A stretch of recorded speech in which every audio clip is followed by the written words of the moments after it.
Hey everybody, welcome back to our Cybersecurity Awareness Month video series.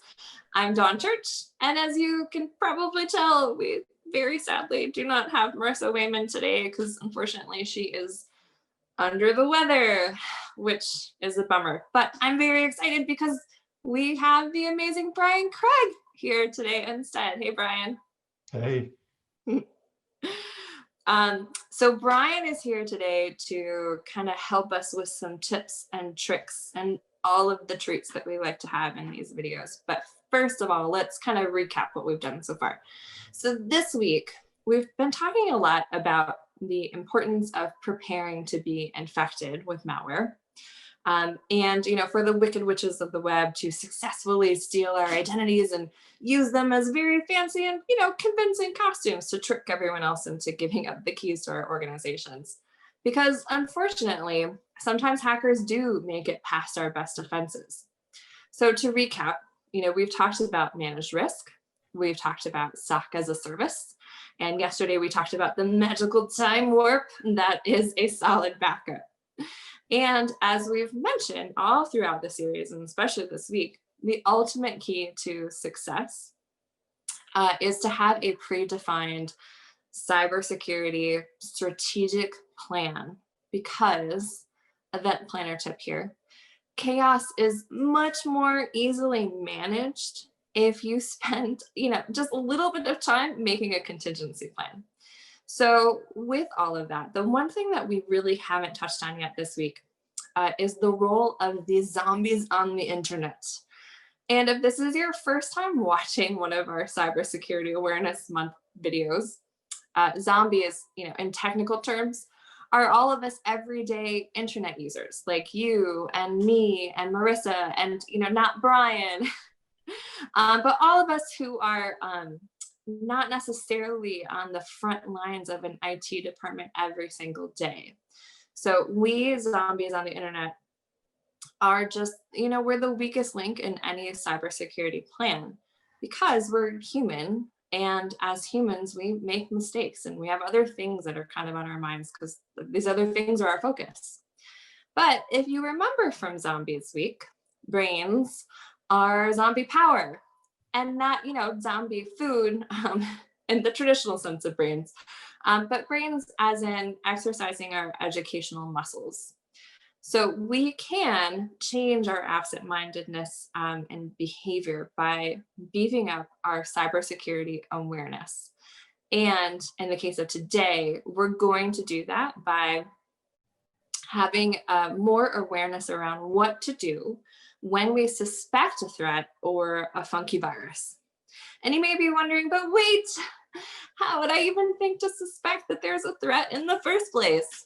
Well, check out some of our videos from week 2 for tips on avoiding and spotting threats and malware infections and all of these things.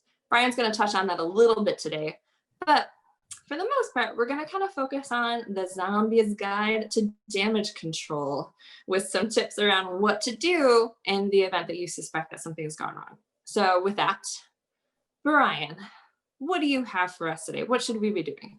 All right. Thanks, Dawn. So I want to go over a couple of different things with everybody. The first is how to spot unusual behavior, how to remediate it, and then saving the best for last on prevention. So the first thing is how do you tell if you may have had an account compromised? So a couple of different things there. Maybe you can't access your account like normal. It's saying your password won't work when you try to log in. Something else could be a suspicious purchase. So maybe there's something you don't recognize on your credit card or your bank account when you're reviewing statements.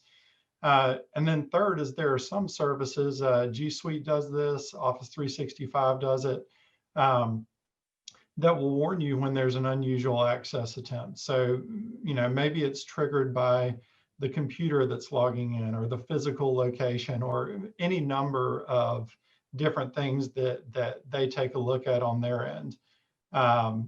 So if you think you've been compromised or you can't get into your account, you definitely want to take some action. So from a remediation standpoint, the first thing you want to do, especially if you can't get into your account, is get in touch with the company who owns your account. So Google support or Microsoft support or whoever the account is with that you think may be compromised. And each company is going to have their own process around this. You'll likely be asked for some personal info, maybe previous passwords or a recovery email account, or if you have security questions set up, for example. So the first thing you want to do is get access back to that account. If you're able to get into the account, but you still think it's been compromised, there are a couple of things that we see happen commonly with a compromised account. If it's an email account, a lot of times we'll see forwarding rules set up. So the hacker may go in there and set all your email to forward out to a third-party account they own, trying to get personal info out of it, something like that. So you want to turn off any forwarding. And also, it's usually a good idea to reach out to folks who may have been sent an email through your account while it was compromised, just saying, hey, don't click on that link. My account was compromised. We're taking care of it. And then the other thing you want to do is change the passwords on any other sites that may use the same credentials.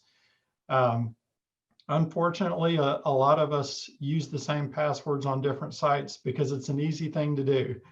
We've all done it.